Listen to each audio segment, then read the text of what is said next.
শ্রীকৃষ্ণ তো মথুরায় কংসকে বধ করতে চলে গিয়েছিলেন। তারপর কি হয়েছিল রাধার? কতদিন রাধা মরতে বেঁচেছিলেন আর কিভাবেই বা তার মৃত্যু হয়েছিল? বন্ধুরা, রাধা কৃষ্ণের প্রেম কাহিনী আদি অনন্তকাল থেকেই চলে আসছে, কিন্তু ভগবান বিষ্ণু যখন দাপর যুগে শ্রীকৃষ্ণের অবতার নিয়ে বিশ্ব সংসারকে প্রেমের আসল অর্থ বোঝানোর জন্য মর্তে এসেছিলেন, তখন রাধাও যমুনা নদীর তীরে রাভেল গ্রামে গোয়ালা বৃষভানু ও কীর্তি দেবীর ঘরে জন্মগ্রহণ করেন।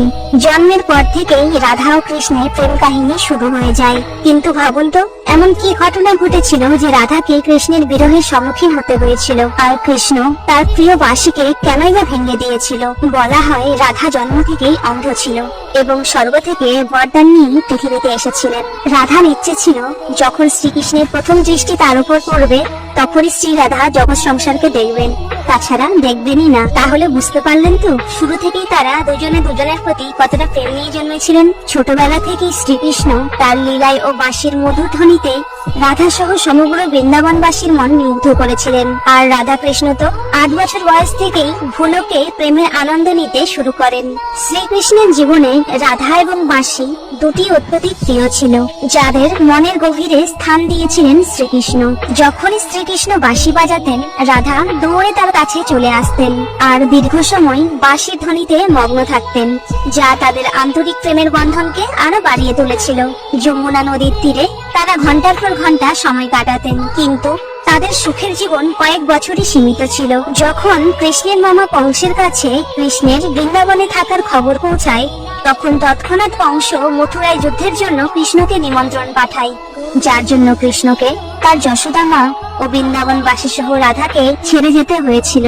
কৃষ্ণ ও রাধা দুজনেই জানতেন কৃষ্ণ আর কোনোদিন বৃন্দাবনে ফিরে আসবেন না, আর দীর্ঘ সময় দুজন দুজনের সাথে দেখাও করতে পারবেন না। এই জন্য মথুরা যাওয়ার আগে রাধা কৃষ্ণের থেকে দুটি বচন নেন। প্রথম বচনটি হলো রাধার মনে সর্বদা কৃষ্ণের বাস থাকবে, আর দ্বিতীয় বচনটি হলো মৃত্যুর আগে রাধা কৃষ্ণের দর্শন পাবেন। কৃষ্ণ জানতেন এই বচন দেওয়ার পর রাধা তার বিরহে অনেক কষ্ট পাবেন, তাই শ্রীকৃষ্ণ রাধা থেকে বচন নেন রাধা কোনোদিন কৃষ্ণের বিরহে কাঁদবে না বা কষ্ট পাবে না। এরপর শ্রীকৃষ্ণ মথুরায় চলে যান আর রাধা বৃন্দাবনে থেকে যান। এরপর শাস্ত্রে রাধার বর্ণনা খুব কমই পাওয়া যায়। এরপর শ্রীকৃষ্ণ মথুরায় গিয়ে কংসকে বধ করেন এবং তার মাতা পিতা দেবকী ও বাসুদেবকে কারাগার থেকে মুক্ত করেন।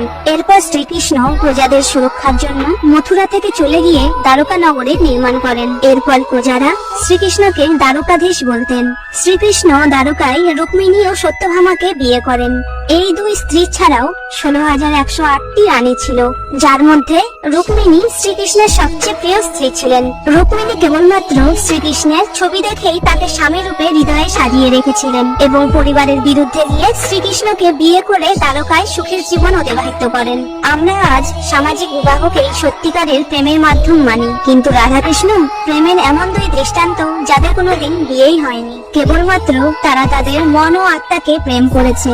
রাধা কৃষ্ণের প্রেমের অনেক আলাদা আলাদা কাহিনী প্রচলিত আছে। তার মধ্যে একটি এমন ছিল, শ্রীকৃষ্ণ যখনই ঘুমোতেন তার মুখ থেকে রাধার নাম বেরোতো। তখন শ্রীকৃষ্ণের রানীদের তা ভালো লাগতো না।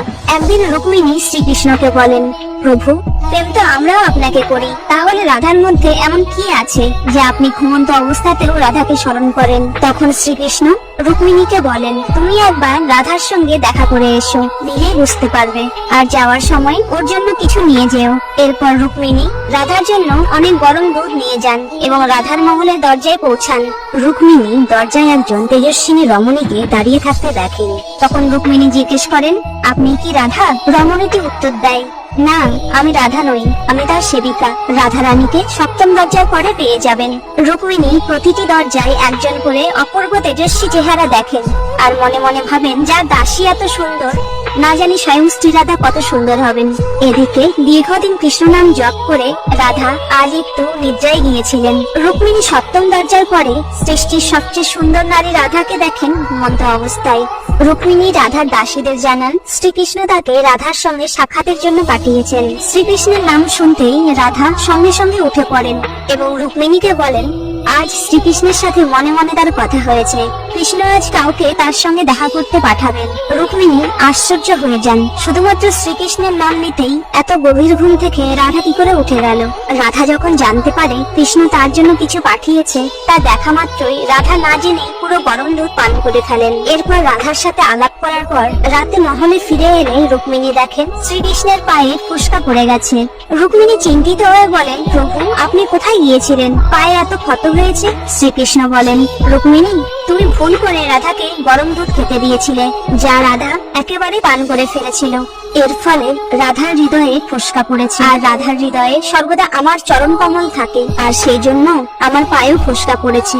তখন রুক্মিণী রাধা কৃষ্ণের প্রেমের পরাকাষ্ঠা অনুভব করতে পারেন। প্রেম শরীরে নয়, আত্মার থেকে হয়, যা রাধার হৃদয়ে কৃষ্ণের চরণ কমল থাকার প্রমাণ। আর এক কাহিনী থেকে জানা যায় ব্রহ্মদেব স্বয়ং বৃন্দাবনে এসে রাধা কৃষ্ণের বিবাহ দিয়েছিলেন, কিন্তু এই মতের বিস্তারিত কোনো তথ্য পাওয়া যায় না। রাধা বৃন্দাবনেই কৃষ্ণের প্রতি ভক্তিতে তার সারা জীবন অতিবাহিত করতে থাকে। বলা হয় যাদবপুত্র অভিমন্যু বা আয়ানের সঙ্গে রাধার বিয়ে হয়, কিন্তু আয়ানকে মহর্ষি দধিচি অভিশাপ দিয়েছিলেন, আয়ান যদি তার স্ত্রীর সঙ্গে শারীরিক সম্বন্ধ করে তবে সে ভস্ম হয়ে যাবে। এর জন্য রাধা বিয়ের পরেও তার মনের মধ্যে কৃষ্ণ প্রেমের আধ্যাত্মিকতাকে কলুষিত হতে দেয়নি। বহু বছর পর রাধা যখন তার বৈবাহিক দাম্পত্য জীবন ভালোভাবে পালন করেন এবং সমস্ত দায়িত্ব কর্তব্য থেকে মুক্ত হন, তারপর রাধা কৃষ্ণের কাছে দ্বারকায় আসেন। দ্বারকায় রাধা কৃষ্ণের দীর্ঘদিন পর দেখা হলে তাদের মননে একে অপরের সঙ্গে দীর্ঘক্ষণ আলাপ করেন।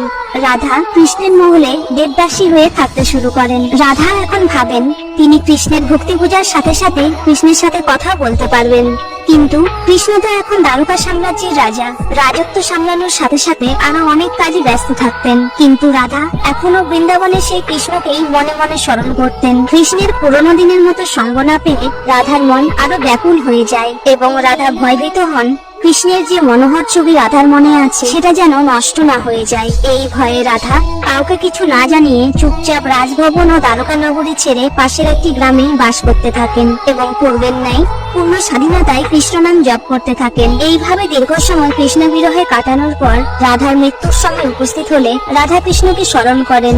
রাধা কৃষ্ণকে স্মরণ করা মাত্রই কৃষ্ণ দৌড়ে দৌড়ে সেখানে চলে আসেন। রাধার এমন করুণ অবস্থা দেখে কৃষ্ণ অনেক কষ্ট পান এবং রাধাকে কিছু চাওয়ার জন্য বলেন। রাধা মৃত্যুর আগে কৃষ্ণের কাছে প্রার্থনা করেন তিনি কৃষ্ণের বৃন্দাবনের সেই পুরনো কৃষ্ণকে দেখতে চান আর তার বাঁশির মধুর ধ্বনি শুনে প্রাণ ত্যাগ করতে চান।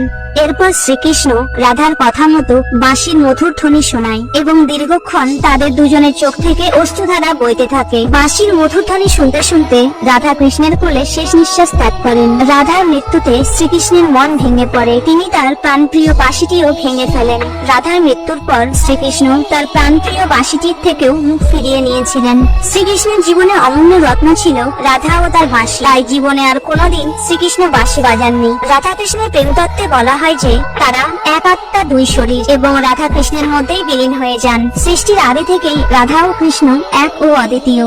তারা মর্তে মানব সংসারকে প্রেমের মাধুর্য দান করতে এসেছিলেন। তারা তাদের মর্তলীলা সমাপ্ত করে আবার বৈকুণ্ঠ লোকে ফিরে গিয়েছিলেন। বন্ধুরা, আমার এই ভিডিওটি কেমন লেগেছে কমেন্টে অবশ্যই জানান, আর এমন ভিডিও পেতে প্লিজ সাবস্ক্রাইব করে সাপোর্ট করুন। ধন্যবাদ।